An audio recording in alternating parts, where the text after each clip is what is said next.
بسم اللہ الرحمن الرحیم۔ آخر حضرت داؤد علیہ السلام کی قوم بندر کیوں بن گئی؟ دوستو، حضرت داؤد علیہ السلام کی قوم بندر کیوں بنی؟ انہوں نے اللہ رب العزت کے کون سے حکم کی نافرمانی کی تھی کہ اب دنیا میں موجود تمام بندر اسی قوم کی نسل سے ہیں؟ یہی ہماری آج کی ویڈیو کا موضوع ہوگا، اور آج ہم آپ کو حضرت داؤد علیہ السلام کی قوم کے متعلق مکمل معلومات فراہم کریں گے، جو یقیناً آپ کے علم میں اضافے کا باعث ہوگی۔ مگر ویڈیو میں آگے بڑھنے سے پہلے اگر آپ ہمارے چینل پر نئے ہیں تو ہمارا چینل نازیہ ٹیوب سبسکرائب کریں، جہاں آپ کو بالخصوصی اسلامک ہسٹری اور بالعموم دنیا بھر کی بہت سی معلومات پر مبنی ویڈیوز ملتی رہیں گی۔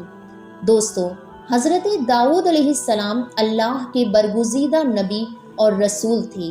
اور اللہ رب العزت نے آپ کو بادشاہت بھی عطا کی تھی۔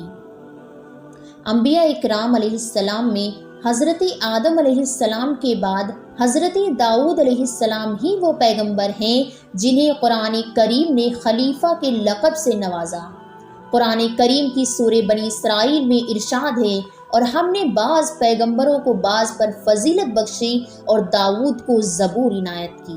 ناظرین، حضرت داؤد علیہ السلام کی قوم کے 70,000 آدمی عقبہ کے پاس سمندر کے کنارے ایلا نامی گاؤں میں رہتے تھے، اور یہ لوگ بڑی فراخی اور خوشحالی میں زندگی بسر کرتے تھے۔ اللہ رب العزت نے انہیں بے شمار نعمتوں سے نواز رکھا تھا، اور یہ لوگ خدا کی عبادتوں سے غافل ہو گئے۔ ناظرین، اللہ رب العزت نے ان لوگوں کا اس طرح امتحان لیا کہ ہفتے کے دن کا ادب ان پر لازم قرار دیا، اور اس دن مچھلی کا شکار ان لوگوں پر حرام فرما دیا،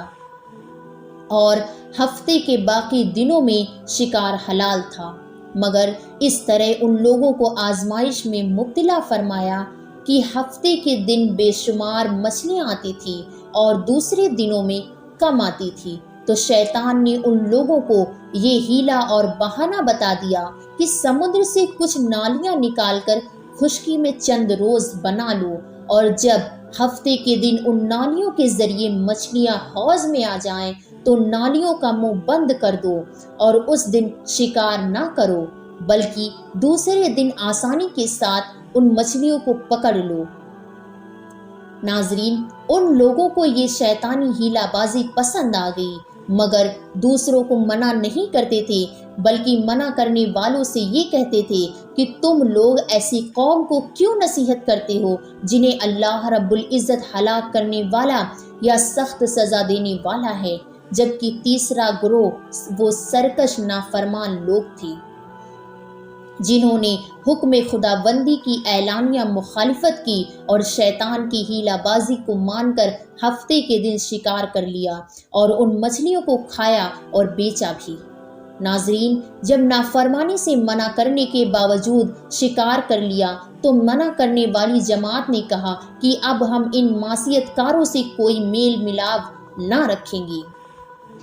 چنانچہ ان لوگوں نے گاؤں کو تقسیم کر کے درمیان میں ایک دیوار بنا لی اور آمد و رفت کا ایک الگ دروازہ بھی بنا لیا۔ حضرت داؤد علیہ السلام نے غضبناک ہو کر شکار کرنے والوں پر لعنت فرما دی۔ اس کا اثر یہ ہوا کہ ایک دن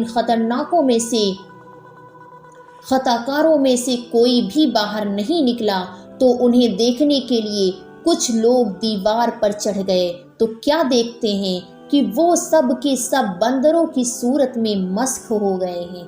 اب لوگ ان مجرموں کا دروازہ کھول کر اندر داخل ہوئے تو وہ بندر اپنے رشتہ داروں کو پہچانتے تھے اور ان کے پاس آ کر ان کے کپڑوں کو سونگھتے تھے اور زار و قطار روتے تھے، مگر لوگ ان بندر بن جانے والے لوگوں کو نہیں پہچانتے تھے۔ ان بندر بن جانے والوں کی تعداد تاریخ میں 12,000 لکھی ہوئی ہے۔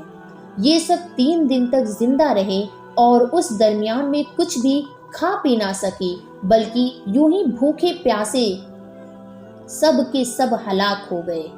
شکار سے منع کرنے والا گروہ ہلاکت سے سلامت رہا، اور صحیح قول یہ ہے کہ دل سے برا جان کر خاموش رہنے والوں کو بھی اللہ رب العزت نے ہلاکت سے بچا لیا۔ دوستو، سورہ بقرہ کی آیت نمبر 65 میں اللہ رب العزت کا ارشاد ہے وَلَقَدْ عَلِمْتُمُ الَّذِينَ تَدَوْا مِنْكُمْ فِي السَّبْتِ فَقُلْنَا لَهُمْ كُونُوا قِرْدَةً خَاسِئِينَ، اور بے شک ضرور تمہیں معلوم ہے کہ تم وہ ہو جنہوں نے ہفتے میں سرکشی کی، تو تم نے ان سے فرمایا کہ ہم نے ان سے فرمایا کہ تم دھتکارے ہوئے بندر ہو جاؤ۔ ناظرین، یہ مفصل واقعہ سورہ الاعراف میں موجود ہے، جس سے معلوم ہوتا ہے کہ شیطانی ہیلہ بازیوں میں پکڑ کر اللہ جل شانہ کے احکامات کی نافرمانی کا انجام کتنا برا اور کس قدر خطرناک ہوتا ہے، اور خدا کے نبی جن بد نصیبوں پر لعنت فرما دیں وہ کیسے ہولناک عذاب الہی میں گرفتار ہو کر دنیا سے نیست و نابود ہو کر عذاب نار میں گرفتار ہو جاتے ہیں اور دونوں جہاں میں ذلیل و خوار ہو جاتے ہیں۔ ناظرین، اصحاب ایلہ کے اس دل دہلا دینے والے واقعہ میں ہر مسلمان کے لیے بہت بڑی عبرت اور نصیحت کا سامان ہے۔ کاش اس واقعے سے مسلمانوں کے قلوب میں خوف خداوندی کی لہر پیدا ہو جائے اور وہ اللہ اور اس کے رسول کی نافرمانی کی پگڈنڈیوں میں بھٹکنے سے منہ موڑ کر صراط مستقیم کی شاہ راہ پر چل پڑے اور دونوں جہان کی بلندیوں سے سرفراز ہو کر اعزاز و اکرام کی سلطنت کے تاجدار بن جائیں۔ ناظرین، اب ایک انتہائی اہم سوال یہ ہے جو اکثر لوگوں کے ذہن میں ہوتا ہے کہ کیا اس دنیا میں موجود تمام بندر اسی قوم کی نسل سے ہیں؟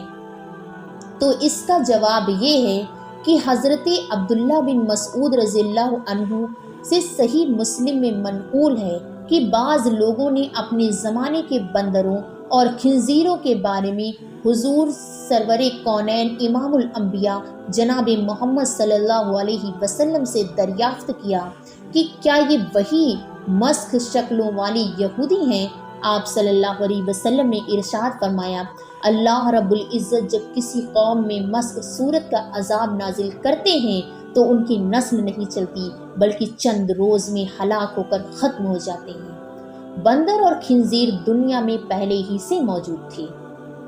ناظرین، اسی امید کے ساتھ اجازت دیجیے کہ آپ کو ہماری ویڈیو پسند آئی ہوگی۔ پھر ملتے ہیں بہت جلد ایک نئی تاریخی، تحقیقی اور معلومات ویڈیو کے ساتھ، اور ہمارے چینل کو سبسکرائب کریں۔